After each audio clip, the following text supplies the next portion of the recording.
Welcome back, everybody. I hope you all having a blessed day. I watched Punisher: One Last Kill with my brother, no less, and he was pretty excited to watch it. I did not know what it was. I didn't know if it was a show, didn't know if it was a movie, just that it was a Marvel special feature or whatever the heck they called it to start, which threw me off anyway. But regardless, I was excited to see Punisher in action, and I had missed him from his appearance from the first season of Daredevil Born Again, which was probably one of the best parts of that season, which isn't much. But he's back, and I am disappointed. Sorry, everybody.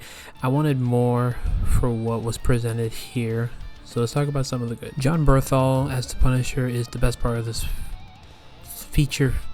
special feature. This is throwing me off. John Berthal was the best part about the special feature. Good lord, am I getting to that? His own personal fights with his own demons, depression, and even suicide. Man, it got dark pretty quick. Just having to see his personal struggles seen visually for us and what he has to deal with most likely on a daily basis was extremely compelling and at times very hard to watch. The other part that I liked about this special feature is the action. The action was genuinely fantastic. It felt like I was watching The Running Man, but if the Running Man target was replaced with the Punisher instead.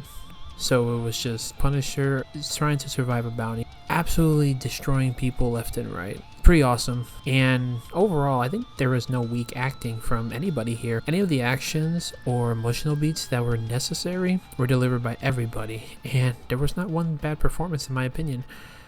Now the issues that I have. The writing felt so rushed. My goodness. I felt like they were trying to show so much with the very little amount of time that they were given. That's why I'm confused on what to even call this. Calling it a special feature is just so weird. It's too long to be considered a typical episode, but it's too short to be called a movie.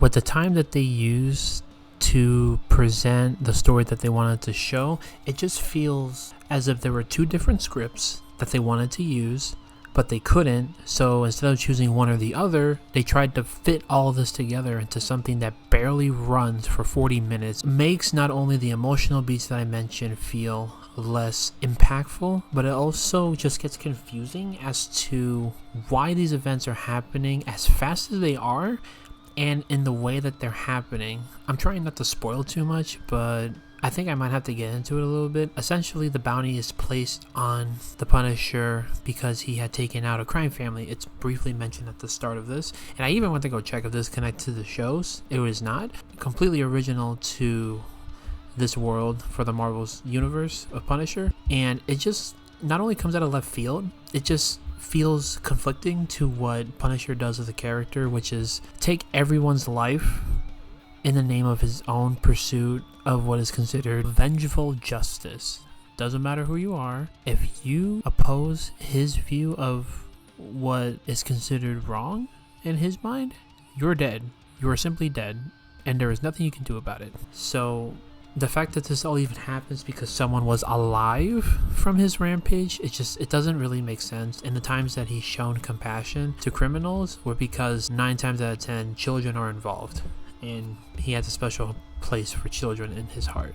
And with his personal trauma, which was what I gravitated towards more, it felt so rushed to how it was compared to Daredevil, to where he seemed to be in a very different headspace to when the last time we saw him from his own show. And the fact that he returns to this state, which is fine, you can go back to being in a state of depression and trying to decide if it's even worth going on anymore. But when you go from his strong showing from Daredevil to where he is now, it gets very confusing.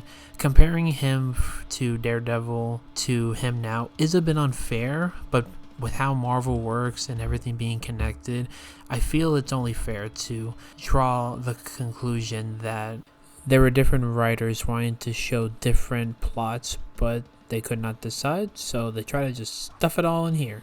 And speaking of that, I feel if this was an hour and 30-minute movie, it would have been so much better for both plot points to not only feel more naturally woven in, but to also give a satisfying conclusion. Again, it just feels like there were too many writers trying to get as much done in this 40-minute special. Overall, I wanted more out of this story, considering that it was very compelling. Had they chosen just one story, it would have significantly helped what this special was wanting to do.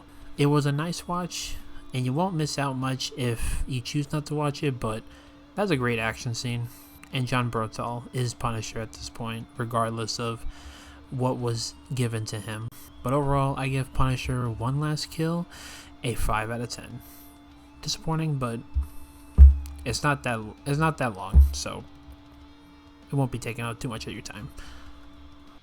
Alright, you made it to the end. Thank you so much for watching. I hope you guys have a blessed day. And hey, why don't you hit all those buttons at the bottom and make them glow? Except the down button. If you hit the down button, you're a jerk. I'm just kidding. Opinions are allowed here.